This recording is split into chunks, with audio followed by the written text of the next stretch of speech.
Welcome to another episode of Basketbros. It's another Sunday evening, and we have an NBA draft themed show for you. I am your moderator, Denzel Snipes, and also known as Super Basketbros Card 64. That's not a real game, by the way, that's just a name. But we have a jam-packed show tonight. Let's get the crew in here. First and foremost, from the Christner Mobile. He's on the move right now. But he's everyone's favorite pundit. He's your favorite pundit. He's your mom's, your cousin's, your papa. He's your parole officer's favorite pundit. Jacob Christner, get in here. Well. I'll tell you this. If there's not a Super Basketbros Card 64, you've now got it. You can go take it. And I am the only pundit's pundit, so there. There, absolutely. The only one and the only one that matters. Coming up next from the other C-Town, rocking his throwback. He's really glad to be doing this show. I know he was super excited for it all week.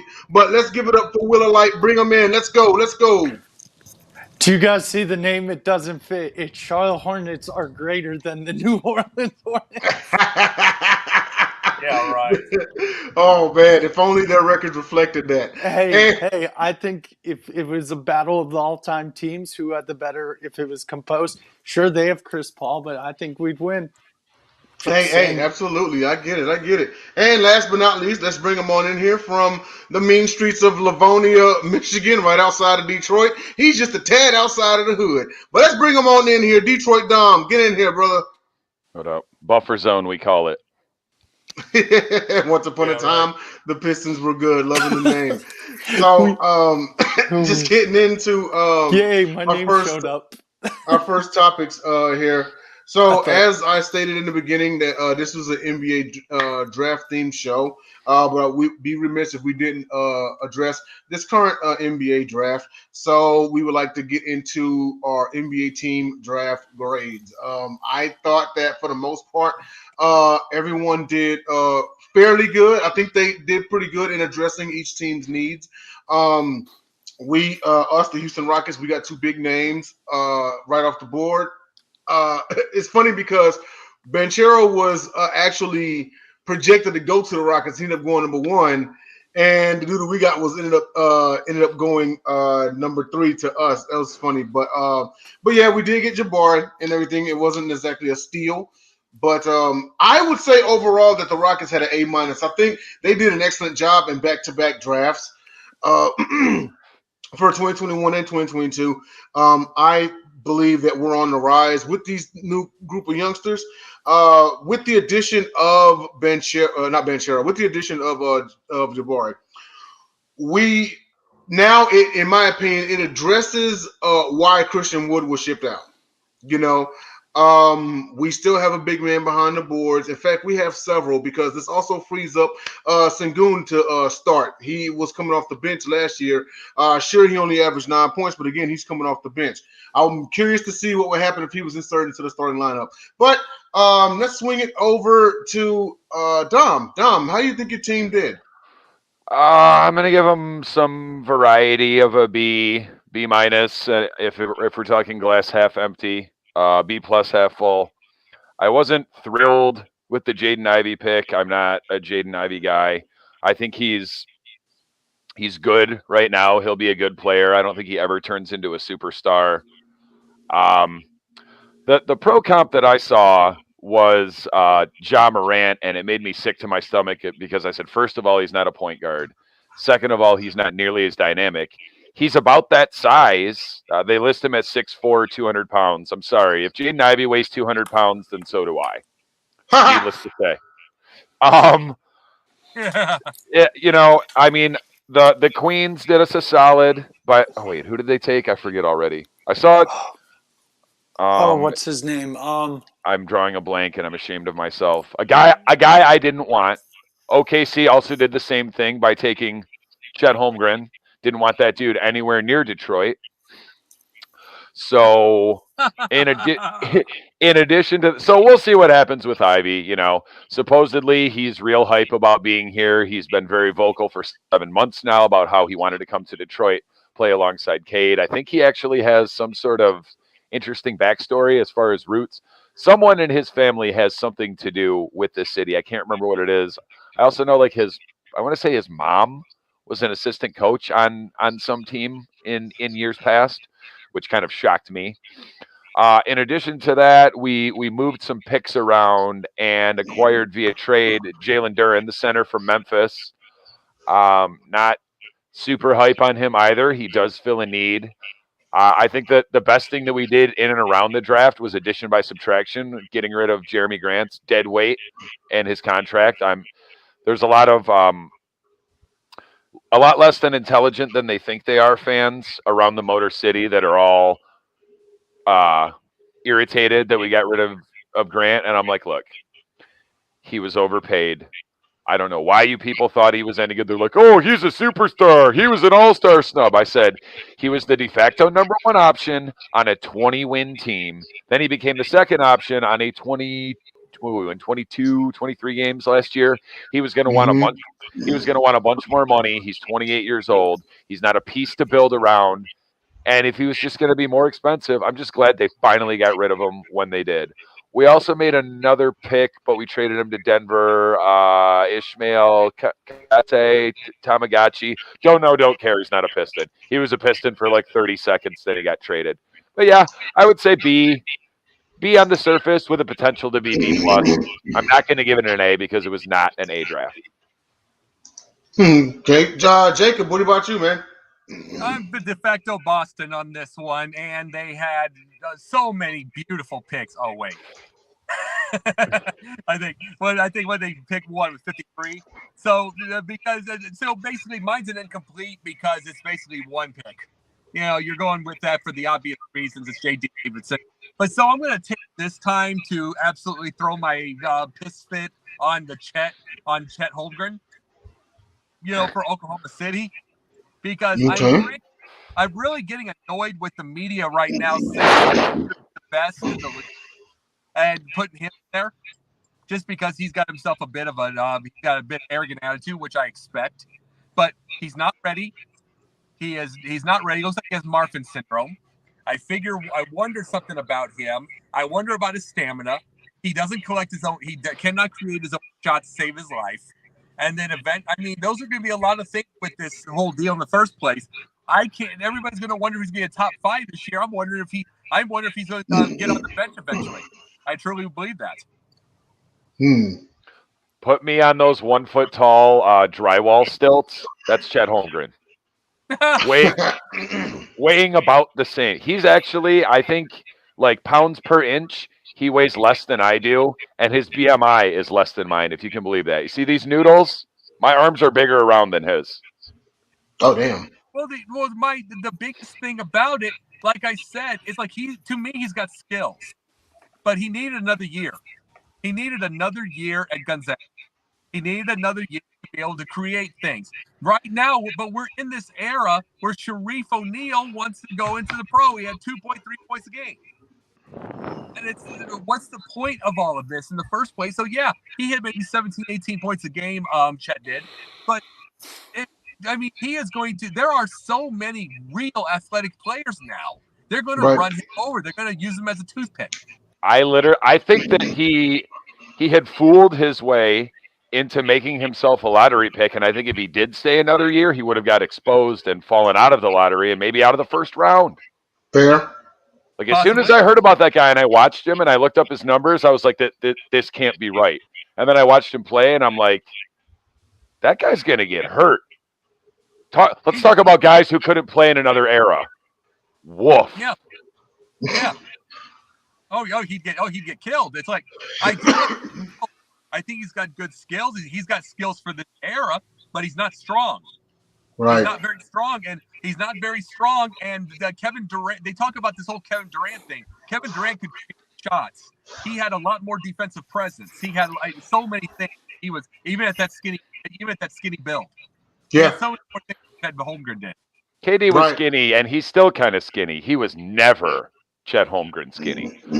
I've never seen a player entering the NBA that's that. I mean, that dude is bones and organs. That's crazy. And the organs don't weigh as much. Yeah. Hey, Will, what about you, man? What about your team's draft grade? Well, I wanted to say something about your draft, Jay. You guys had another good pick. Your second pick was good also. Ty, yep. Ty Washington's a very good player, I think. Anyway, on to the Hornets. I would give us a general in as a grade. I would say a balance of a B or a C. I like Mark Williams. He's a great center. He can definitely replace Mason Plumlee. Plumlee is overrated. He's You not that can't great. replace Mason Plumlee. He's an all-time great. um, Williams is really good at shot blocking, and he can also help ball with the pick and roll. And he will definitely help with the inside game on the offense and help with the shot blocking and rebounding on the defense. And we needed a center. Our other pick was Bryce McGowan's, a shooting guard from Nebraska. What I've read about him is he's a very streaky shooter. I looked up his only year at Nebraska. He was 40% from the field, 27% from three. So I would predict this Bryce McGowan's guy will be in the G League in the development role, while Mark Williams will be on the team. I don't see enough from Bryce McGowan's to say, oh yeah, he's definitely going to be on the Hornets starting 12 right away. No, I think he's a G League player. So I give Mark an A and I give McGowan's a C. So, Will, if you could predict right now, including the draft picks, what's your outlook for win total next year? That's tough. 45. 45. Okay, it's not bad. Considering Melo gets better, LaMelo gets better. LaMelo, you know, if we Terry's decent. Miles Bridges, we need to re-sign. That's a must, or else I think that number is dropping at least by 10 plus wins. We need LaMelo. Shush, you don't need Miles Bridges. Let's see. Power forward is who is our power forward? Is it PJ Washington? Yeah, he's decent. So yeah, I'd say 40 to 45 wins. 45. Okay. What about you, Dom? What? Go ahead, Jacob. No. Let me say this. You got Steve Clifford now. He's like the generic. Oh, I don't. He's like the generic image on every video game coach ever. I mean, seriously. He is, but can I say something real quick about that? Sure. Go ahead. I don't like the hiring of Steve Clifford. I know Jen, I think, thinks it's pretty good. I know we were a better defensive team when he was a coach, but I personally think he's just a fill-in coach. If he doesn't do great this year, I think we go for a bigger name next year. I wish. Well, it's Michael Jordan. It's Michael Jordan, though. That's a problem. Michael Jordan's just being too cheap. He went George Steinbrenner and rehired Billy Martin. At least George Steinbrenner knew how to spend money. Exactly. Anyway, Dom, what was your win total? I'll let you talk. 34, maybe up to like 38. Probably just miss the playoffs. Maybe make the play-in. 30. Yeah. That's what I was gonna say. 38 is probably enough to get you in the play-in. Yeah, maybe even we surprise that that number 8 team as the 9 and sneak into the actual playoffs and then just get absolutely housed by the number 1 seed or steal a game and like Boston. Yeah. Well, yeah, that's fine. Well, I think we could take one from you. We could take one from you. I think we could take one from Milwaukee. Well, or it could be the Bulls. Bulls could be number 1. Boston could be number 2. Yeah. Boston, to me, is at 60, 65 wins next year. What about you, Jay? Oh, sorry.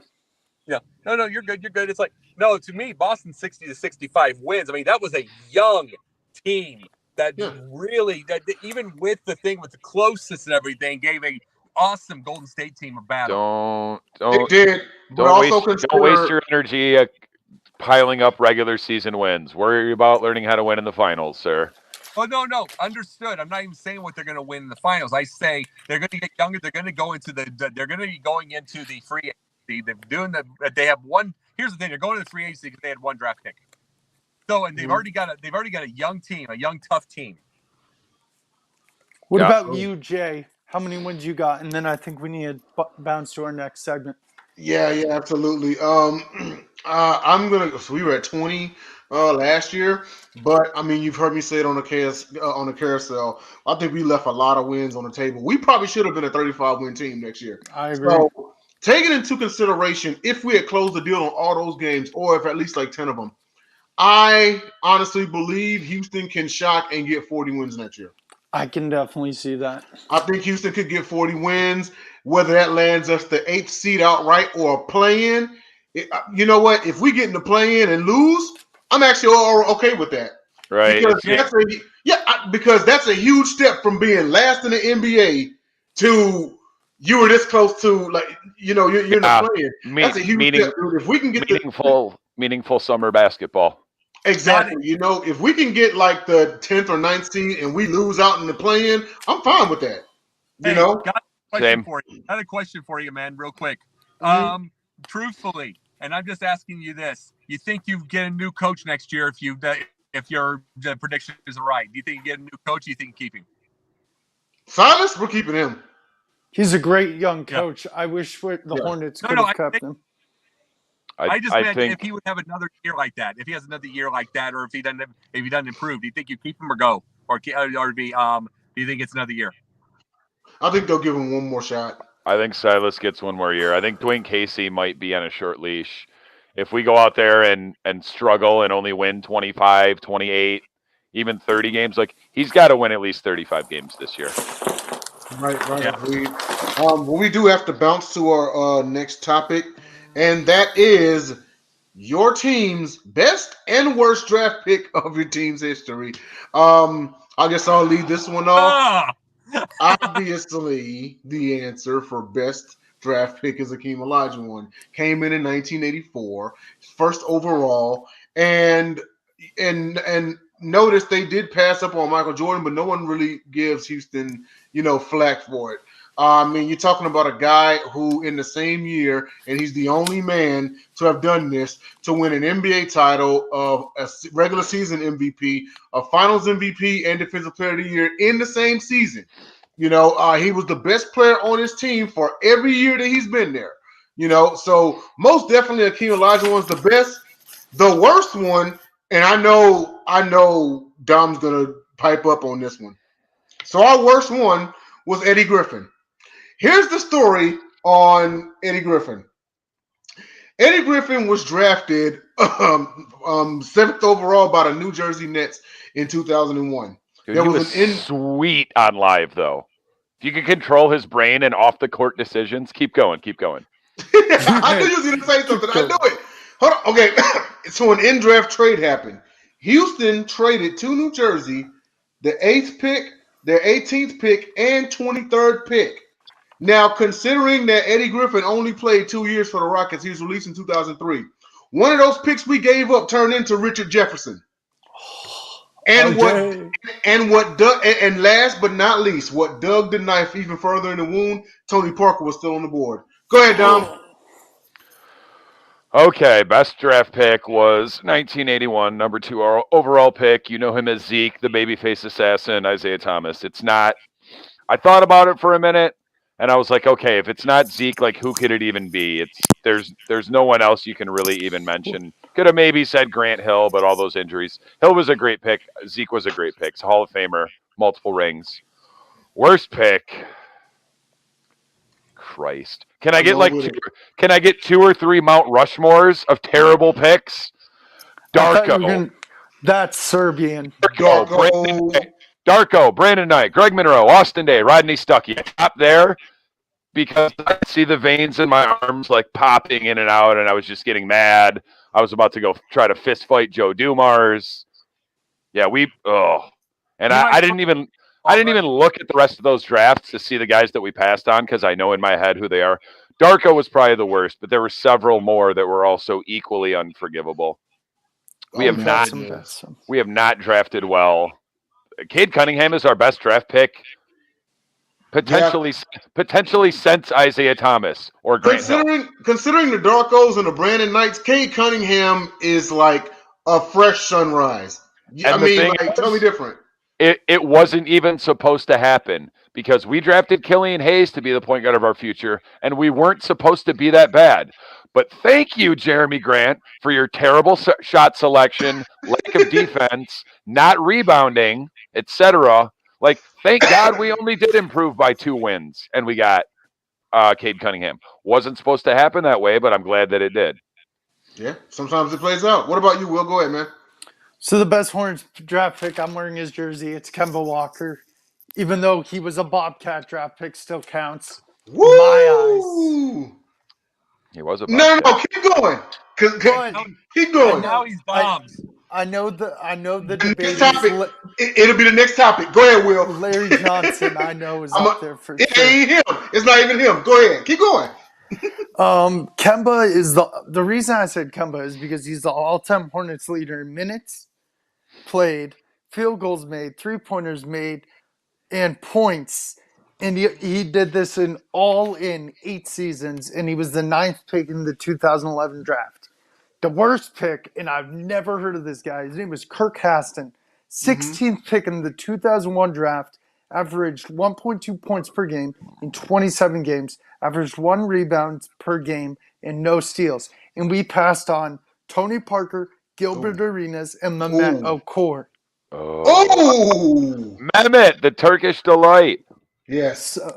So what were you going to say? What's the rebuttal? Hold on. And y'all passed on Agent Zero? God dang. Yeah. So what's the rebuttal about the Hornet? I want to hear it. It's going to be on the next one. You know. I'm done. You're next. I'll address it on the next topic. Go ahead. Go ahead, Jacob. Oh, is it? Oh, wait. No, but it's must. Just save it, Will. Just save it. We good. No. Go ahead, Jacob. Question. Now, the people that know history, I'm just remembering the history a second. Bill Russell was drafted by the Celtics. Is that correct? True. Yes. Then that's Bill Russell, the greatest. That's 11 rings. I love Larry, but I mean, he has 11 rings to 3. So it's Bill Russell as the greatest.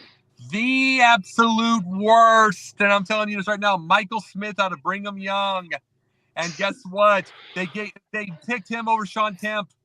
Oh. Basically a white jump shooter. Well, hang on. White jump shooter who had 2 years in the Mormon Missionary. I get the before you continue. I get the disdain for Michael Smith, but question for you: was Sean Kemp at fit in that system? Salient point, sir. The issue is he would have been off the bench until because remember what his position was by itself. He would have been on the bench until Parrish decided to retire, and he never did. True. But the thing about Michael Smith, and that's not a real hate. The biggest thing I liked him as like a 3rd round pick, like a 3rd round pick, 2nd, 3rd round pick, late pick. I like him as that. He was off the bench. He was a nice little shooter. Something you get 6-8 points, 12 minutes. Mm-hmm. You get something like that. He can pass a little bit. I think one of those 2nd-tier bumps in Kentucky were equally bad, Tony, but you drafted them all. Did you draft everyone but Kentucky players for like 5 straight years? Tony Battie, Tony Delk. Yeah. Mm-hmm. No. You're completely correct on that, but I am just saying you just gave up on Kemp. And especially this is Kemp at a time when he could have had Bird as he could have really had Larry Bird as a mentor. When Bird was heading toward retirement. Imagine even twilight of his career, Bird and Sean Kemp. Woo! That would have been nasty. Oh yeah, and especially Bird's passes. Yeah. Yeah, absolutely. Yeah, they. I mean, most definitely. I mean, I get passing on Kemp because that position's already filled. It's kind of like the reason why the Trailblazers passed on Jordan because they didn't have a need at shooting guard. They had just drafted Clyde Drexler. We needed another big man. That's why we picked up Olajuwon to complement Ralph Sampson to form the original Twin Towers. But I'm curious though, who else was passed up on that was more than their salt that y'all got Michael Smith? We passed on Paul George, which pisses me off. That hurts. That hurts. It was Adam Morrison. Oh, I mean, like. Yes, I was waiting for you to say his name with his hockey mustache, 5-a-side. Yep. Yeah, that's nuts right there. I mean, right now PG-13 is still a top 15 player, Oh yeah. and man, him right now on the Hornets, considering he stays there the whole time, but him there right now, like even with him and Kimba, they'd have been winning. Even with him and LaMelo, they'd be winning. So Yep. I mean, yeah, that hurts. We all have had, we've all passed up on some. I mean, you Well, saw what happened with. like I We was got, saying to Michael Smith, give him a low second round, high whatever. You had 12 points off the 12 minutes off the bench, 6 points. I mean, the guy could shoot. Problem is, you don't pass up a Sean Kemp, and you don't pass up the players in that draft for a Michael Smith. That was just a terrible choice. Well, did they have a need for a shooter? Yeah, Bird is still around. Exactly. I mean, they probably thought they were replacing Danny. They probably thought they were replacing Danny Ainge, but I'm like, no. Yeah, absolutely. But we're right about the halfway point of the show. Will, tell us about Score Don't Score. Great. So, as Dom likes to put it nicely, it's gambling for dummies. It's an app you can get on the iPhone App Store. You can get it on the Google Play Store for Android. And you can bet on certain things, like last year in the World Series with the Astros and the Braves. If a player's going to get a hit, how many pitches are going to, how many strikeouts they're going to get, and a bunch of different other things.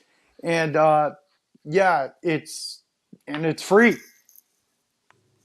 Yes, it is free. And they give you money. No, go ahead. Yes. Dom's a better spokesman than me for this. Explain it, Dom.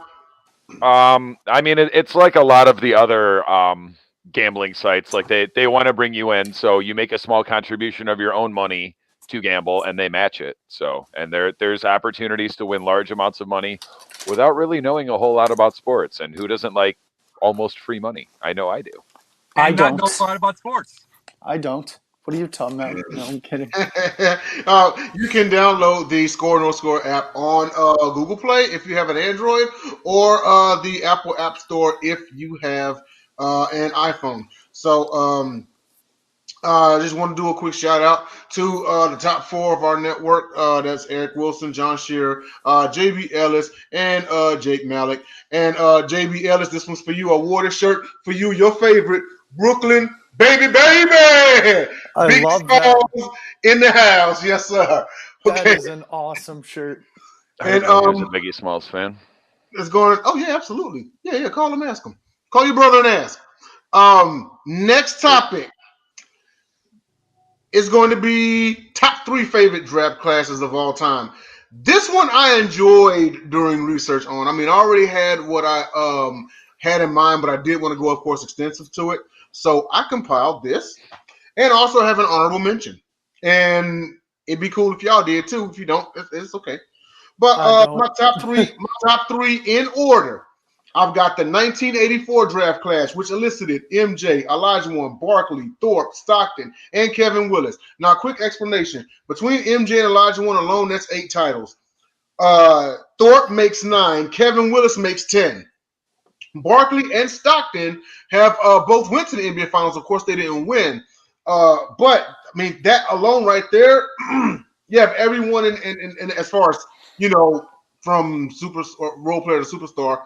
Thorpe was a rebounder. Kevin Willis was a top 3 on his team. Of course, there's Stockton, Barkley, Olajuwon, of course, MJ. But I got 1984 as my number 1. Next is in 1996, which produced AI, Kobe, Steve Nash, Ray Allen, Antoine Walker, Derek Fisher, Peja Stojakovic, and Ben Wallace. AI, Kobe, and Nash. I mean, just that 3 alone. You know what I mean? Ben Wallace was undrafted, sir.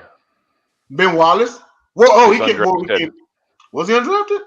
Mm-hmm. Only undrafted Hall of Famer in NBA history. Yep, that's right. You are going to stealing all my thunder here with your choices. You know this, right? I know, right? Seriously.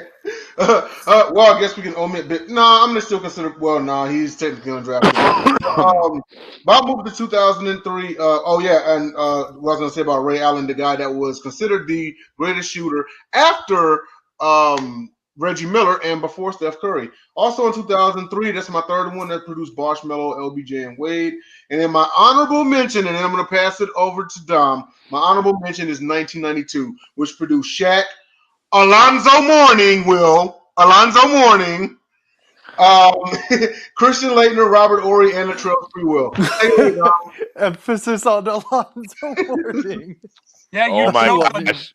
Hey, with Speaking the of Latrell Sprewell, I have a great story for backstage after the show. I want to hear this.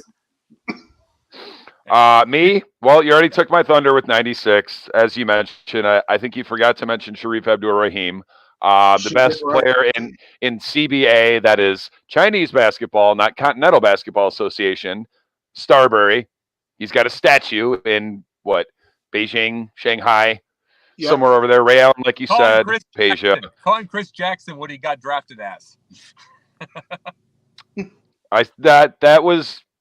that was Mahmoud Abdul-Rauf. I'm talking about Vancouver Grizzlies legend Sharif Abdur-Rahim. Okay. Legend. Okay. I think maybe you didn't, or maybe you just went real quick. I don't hear him. 96. You also got Steve Nash. You may have said it. Yeah. Another top one. I kind of went more so favorites rather than talent top to bottom. The 1989 draft. You have Glenn Rice, Tim Hardaway, and Sean Kemp. Some others that were lesser role players, but I just kind of glossed over that.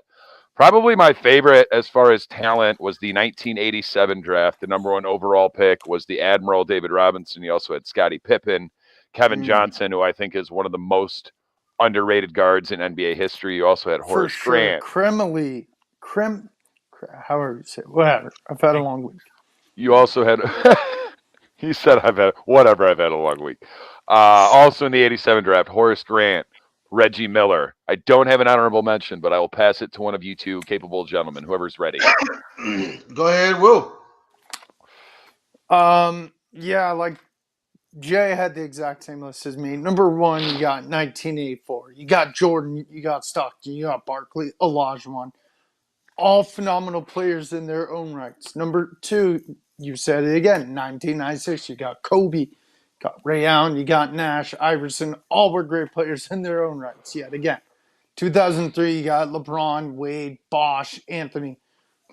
All great players, all have done great things. So, yes, I have the same list as Jay, but yeah, those were definitely my 3. The Serbian nightmare. A nightmare. Yes. But yes, that's all mine.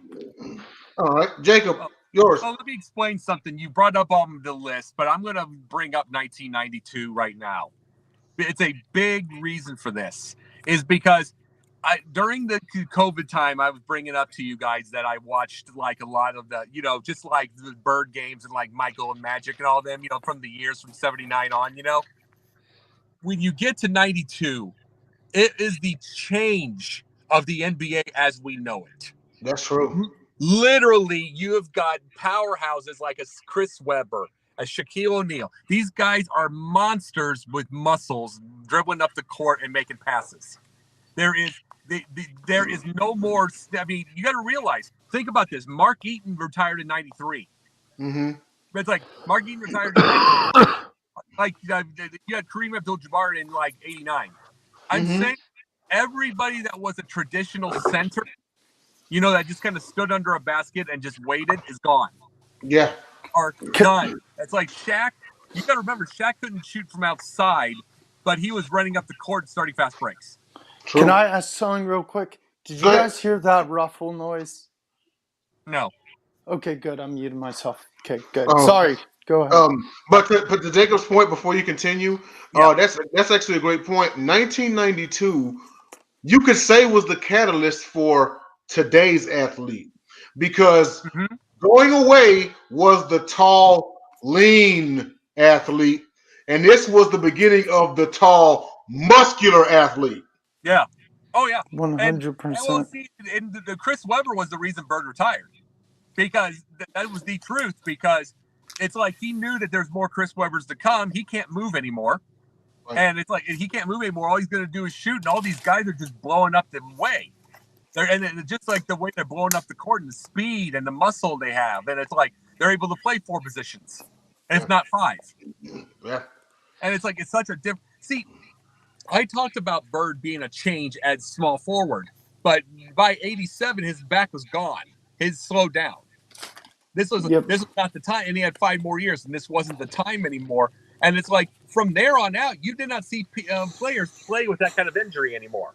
Everything changed from it is a catalyst for the now was that year, and then you had the dream team.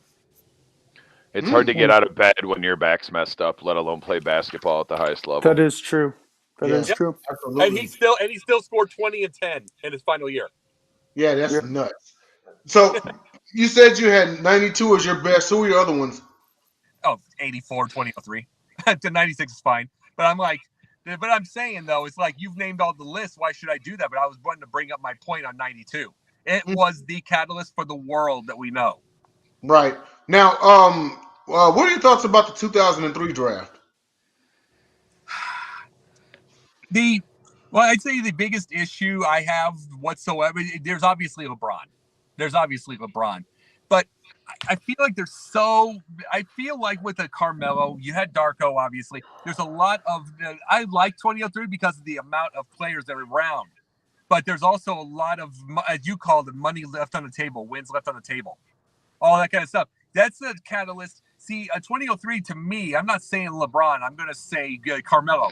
This is a catalyst for a lot of ball hog jump shooters that could shoot from anywhere, the size that they were, that had a lot of selfishness. There was a catalyst for that too. It was. That draft was so top heavy because once you get past Wade, you've got the starting center on the all early man team, Chris Kaman. Yep. Kirk Heinrich, TJ Ford, Michael Sweetney with his pudgy ass, Jarvis Hayes, Michael Petrus, Nick Collison, Marcus Banks, that dude, Luke Ridnow, Reese Gaines. Yeah, not a whole lot of really good long-term impactful players later. I mean, the next best one, like David West, he made an all-star team once. Horace Dico, he was a good role player. He won a ring with Golden State. Josh Howard at the bottom of the first round. The greatest thin hair ever. Oh. Will, what are your thoughts on the 03 draft? Well, you got a great young and upcoming star, LeBron, who is an amazing player in high school, who gets drafted by his hometown team, which is a great story. My favorite player of that 03 class was actually Dwayne Wade. I just love how Dwayne Wade played. Don't get me wrong, LeBron is great, but I'm a huge Dwayne Wade fan. I don't even talk about him a lot, but I'm a huge Wade fan. The way he played, he's arguably a top 5 shooting guard of all time. Because you got Jordan, you got Jordan. Pay you? No. Did Shearer pay you to say that? No, he didn't. You got Jordan, you got Kobe, you got Drexler, you have Wade. Like, Wade was fun. Like, literally the epitome of his nickname, the Flash. Like, the guy was so fast, up and down the court, always jump out of the gym too for many years. Jump out, exactly. And he was such a fun player. Melo was a great young player, but he did have that ball hog tendency. Bosch was a very good big man at his time, and personally, I know he won rings with Miami, but I liked early Toronto Bosch a lot. Too. Yeah, Braids Bosch when he was CB4. Braids, yep, number 4, CB4. CB4, yep. Chris Bosch or Dwayne Wade are the guys I would have wanted rather than Carmelo instead of Darko, because they would have fit our team better. Yeah. Oh yeah. Yeah. Oh, that is true. Now, Jacob, are you there? Oh, he's there. Yep. So, your thoughts on the 1984 draft? Because I know that's somewhere along your. Oh God. I mean, look at the amount of rings you got. That's the first off. Number 2, on forever. I don't care. maybe I'm forever in this era now, but I'm forever never going to understand Portland. Still won't. I still won't. I'm still going to be with Bob Knight by saying, okay, make him a center. It's like, whatever. See, the thing about it is the fact that Sam Bowie, Kentucky, never looked like he could move to begin with. He always looked like he had foot and knee problems. Even when he was good, he always looked like, he could play, but he always looked like he was one step away from breaking his foot at all times. Oh, wow, yeah. And it's like, and it's one of these, and I'm just going to say this at all. It's like, okay, what if you have Drexler? Drexler was 83, I believe. So what if you have Drexler and Jordan in the same backcourt? That's disgusting. But who you gonna move the point? Yeah. Well, you know something? Here's another thing also. Here's another thing to think about also by itself is the fact between the type of coaches that they had through that time, the Schulers, all that stuff, would there have been any type of coach that would have had that kind of, that kind of think forward mentality? Like, who do you move to point, or does Drexler stay on the bench? I mean, that's a tough one. You started on the bench. I mean, I think MJ could have easily played the 3. Yeah. Well, they do say that shooting guard and small forward are interchangeable. Thing about it though is I mean, you essentially have 2 scorers, So who are you gonna pick as the main guy? Exactly. Well, look at the way coaching is now and the way that players are now. I remember I was a volunteer coach for this league. I had a really big kid on the team. The first thing I do is I ask him, okay, be under just like the old days, be under the board and rebound. One of the first plays he does, he rebounds and he tries to dribble up the court. Sounds like Nikola Jokic. Yeah, basically. It's like, but by 6, but the thing is, by game 6, though, he actually looked good doing it because he was practicing. 2004. I'm trying to think who was in that. But that's the big thing though, is this is what this era knows now. Would a Mike Schuler, a Jack Ramsey, and those things, were they forward thinking enough to be able to do that with a Jordan to put him at a 3, to be able to have all speed, no size? Would they have had that forward thinking? I don't think so. True. Well, but you know what? Here's the thing. If at the time period you move Jordan to small forward, he is an extremely undersized small forward because he had to go and put on weight just to deal with the Pistons.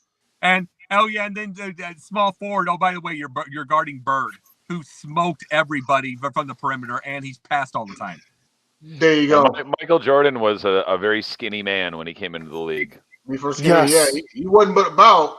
He's a 6'6". He probably wasn't but what, 195? So you're gonna put a 185 pound, 180. So you're gonna put a 185 or 180 pound dude at the 3. Even for 80 standards, he's getting bodied. Oh, easily. Yeah. But now's a good time to actually segue into our next topic, and that is the top 5 draft steals of all time. Dom, go ahead and start us off on this one. In no particular order, Steph Curry. Granted, he only slid to 7, but when people with when names like Hashim Thabit and Johnny Flynn are drafted, that's the most unforgivable sin, and that's why. It's not even Thabit. It's the Minnesota Timberwolves taking Johnny Flynn 1 pick ahead of him. I don't know what they thought they saw. And granted, I don't know anyone they saw really. Davidson. They saw Davidson. That's exactly what they saw. Okay. Yeah, that's fair. Even still. And I don't think any of us knew that Steph Curry was going to end up being arguably the best shooter of all time and potentially a top 5 to 7 greatest player of all time. No one really saw that. I don't even know if Steph Curry knew that he was that good, but I digress. Go ahead. Go ahead. I'm sorry. Oh no, I don't even know what I was going to say. Go ahead. Hashim Thabit. The only story I remember from him is he talked about one time when they asked him to be a bouncer, and when trouble came, he ran. This big old dude. Yeah. He admitted he ran away, that he's not that type, and he was this big old dude. Yeah, and the crazy part about it is to Jacob's point, the reason why they passed on Steph Curry is because they saw the school, Davidson. The reason why they picked Hashim Thabit is the same reason. He went to UConn. UConn. Yeah, and Flynn went to what? Syracuse? Yep. Yeah. I mean, Yeah. I get it. Who else we got on the list? That won't happen anymore. Not at all. That ain't gonna. That will No, not because happen. look at Dame Lillard. He went to Weber State. Mm-hmm. Weber State. Okay, go ahead, Dom. They put Michigan out in the tournaments once. Weber State, however you say that. Once they bring I also have Lou Williams, who was picked 45th in the 2005 draft. That is a multiple Sixth Man of the Year winner. Potentially the biggest one. I mean, granted, his career's not over, but we are talking a multi-time MVP. Nikola Jokic picked 41st in 2014. I knew he went later. I did not know. I was today years old when I found out or remembered that he went that late. I also have the Worm, Dennis Rodman, went 27th in 1986. That's arguably the best rebounder, one of the best rebounders of all time. Definitely the best rebounder at his size. Multi-time defensive player of the year. A multitude of all defensive first teams. And rounding out my list, the 57th pick by the San Antonio Spurs in 1999. Arguably one of the best sixth men of all time, although I don't know that he ever won the award. Manu Ginobili. Absolutely. That one, mine just real quick. I've got Tony Parker, 28th in 2001. Almost. I got Kobe Bryant, 13th, 1996. Don't remind me. Hey, you drafted him. I got Dennis Rodman, 27th in 1986. I got Manu Ginobili, 57th in 99. And I got Peja Stojakovic, 14th in 1996. Because of the man, and see, obviously the one that highlights out of that list that I got is Kobe Bryant. Because of the man and the athlete that he became to be, because he was Jordan 2.0, because of his work ethic, he came out with Mamba mentality and whatnot. It's easy to forget that he was a draft steal. He went 13th. He wasn't in the top 5 or even top 10. He went 13th. So it's easy to forget that he actually was a steal. So yeah, that's my list. Will, who do you got, man? You guys almost have the same list as me. I said Stephen Curry. Minnesota passed on him not once, but twice. Dennis Rodman, one of the best defensive players of all time. Manu Ginobili. Nate Archibald, who we talked about on a previous show. Oh, nice. Way to go back in time, sir. And this one, I think, this is a shout out to Jacob Christner. Dennis Johnson, second round pick on those Celtics teams. DJ was basically with Seattle. Boy, that is an absolute draft steal. But I am going to bring 5 right now. And some of them they're all stars, but I'm going to tell this to you right now. Bird, McHale, Manu, Kobe, and Jordan. And I'll tell you, Jordan is a draft steal because he was 3. He's not number 1. So 2 ahead. So that's a draft steal. Then, let's see, Kobe, we already explained that. Bird, here's the thing. He was number 6. and he was 1978 draft, and then they did the exemption so he could play another year. Oh, and by the way, Indiana, Slick Leonard and his wife tried getting Indiana's board to pick Larry. They said, no, we can't afford him. We can't. Oh, imagine if he played for his hometown team. Oh, no. You're right on that, Will.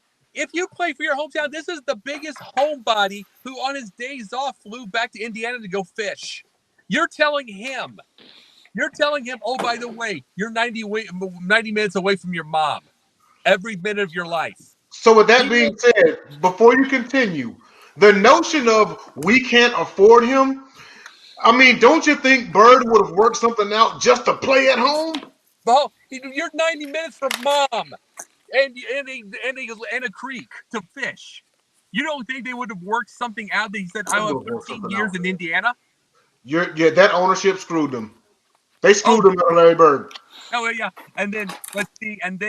We had Jordan, we had Kobe. No, and I'll say this, McHale, because I'll take this whole thing. The McHale one was because of the trade with the Knicks. Oh wow! And then you had to trade with the Knicks, and that was the thing. And then see the whole point. Here's the deal with Auerbach. This is talking about a genius. Auerbach was a genius. Not only did they get to an Eastern Conference final in '80. They also had the draft. They also had They also had picks, and they traded for. They also had a high pick, and they traded for McHale and Parrish. And he had all of that in one time after getting rid of Maravich, after Collins retired. I'm looking at the '78 draft. Jacob, you probably remember Michael Ray Richardson, who went fourth to the Knicks. Yep. Was that a guy whose career was shortened a whole? Oh no, he played a bunch of years. Oh yeah, okay, I was right.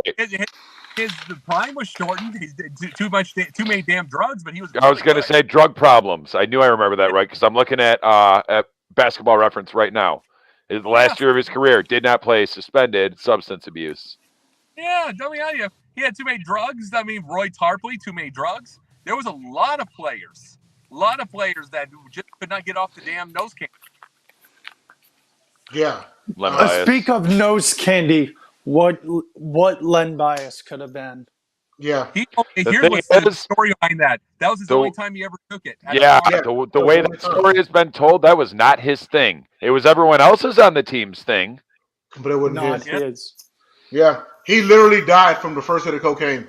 And it turned into this big mess, too, because the coach from University of Maryland, he had known it was going on. Yeah. And he known it was going on and everything. And then, I think it was Len Bias's parents that filed a lawsuit against the University of Maryland athletic department behind that whole thing because, the coach was just, letting them do it, And coach was like, hey, I mean, don't get in trouble and show up to practice and show up to play. So, I mean, yeah, but that's crazy because, I mean, you look at Len Bias, and not to mention, and he came at a time because Len Bias was drafted in '86, right? 86 or 87. 86. Okay, so this was not quite Bird's twilight, but just kind of entering it, maybe? Yeah. Yeah, not quite as twilight. So, I mean, you think, so you can have a big man on down low. You still got Bird as a point forward. Think about it, though, if you got Len Bias, because Len Bias played the 5. But, I mean, if you could have him coming off the bench, I mean, you still got Parrish. That was the all-cocaine draft. Len Bias, Chris Washburn, William Bedford, Roy Tarpley, all those dudes were cokeheads. Not Len Bias, but the other 3, yes. Yeah, no, Reggie, the thing is, here's another thing. Reggie Lewis, and with Len Bias, with Bird the Twilight coming up. McHale was still there. Parrish was still there. Yeah. Yeah. The only thing is no. See, if you're gonna keep Parrish at 5, do you move Len Bias to the 4? I think so. You got to remember. Also, remember the times that I'm just saying this. Remember the times that Danny Ainge was traded. True. Danny Ainge was traded. They got rid of their shooters. You have Reggie Lewis off the bench becoming a starter. I mean, you have all this. Yeah. And you don't have Ed Pinckney playing. Yeah, that is true. Well, we're getting into the last 5 minutes of the show, and it's kind of last minute, but kind of figured it would close out the show here, and we're gonna go ahead with another Basket Bros retro game review. Double Dribble on the Nintendo Entertainment System. The way the game was designed, the game wasn't really designed for play against the computer, even though it did have one player option. It was more designed for 1 player versus 2 player. It was like the first game that had highlighted dunks and such. Dom, I mean, we came up playing it, dude. Shed some light on Double Dribble. Double Dribble. Yeah, man, I wrote down a bunch of stuff. It was iconic. The slow-mo 8-bit cut to black and white dunks. And it was I want to say there was 3 different animations, but one of them, there was There was a reverse. Man, I wish I could remember it. It's been so It was a long. first dunk. There was a one was a tomahawk, I think. Right. I want to say like the tomahawk. It was like every time you were waiting to see it because you'd only see that dunk like maybe once or twice a game. It was almost always like the reverse or like the double pump or whatever. Mm-hmm. Yeah, like the ball never hit the rim. It was anytime the ball was going in, it was a swish.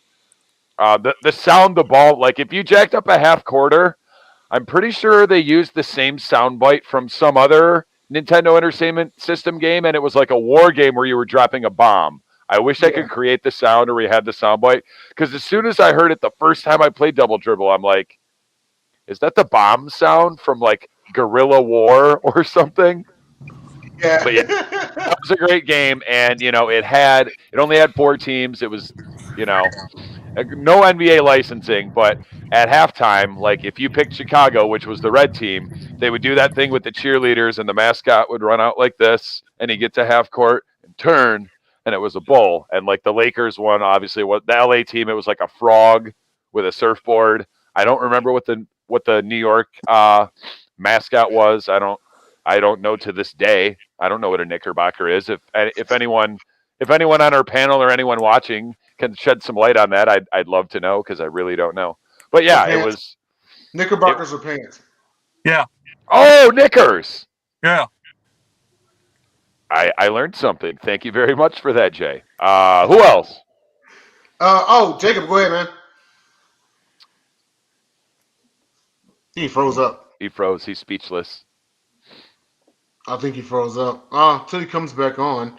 Will, go ahead, man. You there? Oh, You there?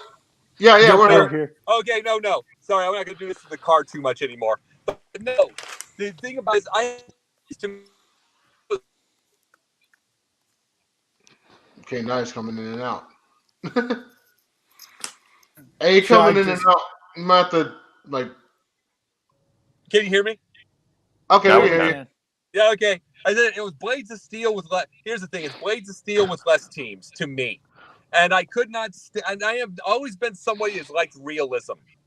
I like realism with my teams. Okay, I like saying Chicago Bulls. I like it saying Los Angeles Lakers. I don't like the team thing. I didn't like the gameplay and the mascots. It just kind of bored me. And it's like the only reason I ever played Blades of Steel in the first place is because of the fights. The fight. Remember Blades of Steel in the arcade? Oh yeah.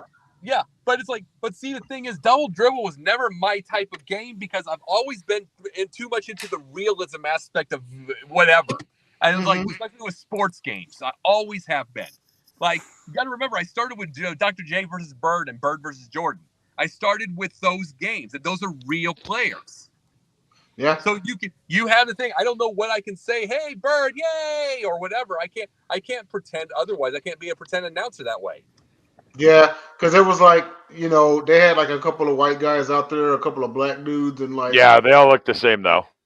yeah, like that was in the absolute infancy of licensing from professional sports leagues. But I get what you're saying, Jacob. Yeah. Well, what about you, man? Will, give us your wealth of knowledge about Double Dribble. There's not much because I never really played the game. I wish I was born in the time period that it came out, but I've seen clips and stuff. Looked like a fun game at the time. Young me would have probably enjoyed it. That's all I have to say. All right. Well, and actually that will wrap up the show. We have about 20 seconds left. I'd like to thank everybody for tuning in to basketbros. Let's see. Will let us know where everyone can find you.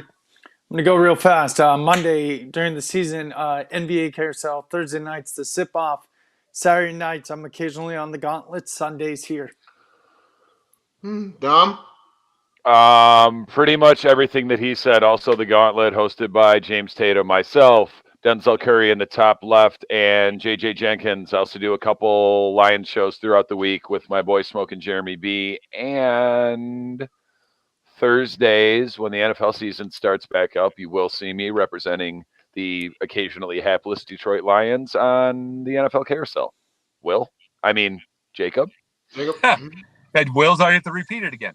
No, I have got announcements for this, but I will tell you the regular. Mondays during the season, is Megan Price's NBA Carousel, and I'm going to definitely represent a better team. Tuesdays is Confidential. With about 9,822% of our sideline sports people. Thursday nights is Pundit with Jen, and Sundays is this. And in my announcements, I have got 2 new shows coming in. Ooh. I've got 2 new shows. The first one is Michael Esposito. We're calling it the Wise Guys. It's going to be in sports handicapping. All right. Nice. And it's sports handicapping, and we're also going to be adding someone. Looks like if he says yes, we're going to add. We're going to work on it. We're going to see if we can get JB Ellis. All right. And then the second one is going to be one on my own. Is going to be pundit views. That is pundit interviews. I'm going to be interviewing a person a week. It might be you guys. It might be someone famous. I'm going to figure it out. We're famous. We're famous. We have a TV show, bro. A whole that's true. TV that's show. True. But are you Tebow? No. Maybe not famous. Infamous? Yeah, that's true. That's true.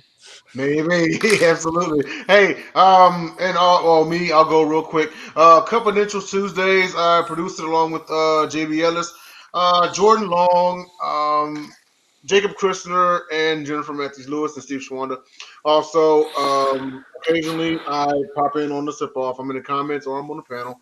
Also, of course, basketbros every single Sunday night, and the Gauntlet on Saturdays with myself, DJ Jenkins, James Tatum, and Dom DeRubeis, Detroit Dom. But that's our time, ladies and gentlemen. Thank you for tuning in to Basket Bros. Watch this neat little video and then get on about your evening.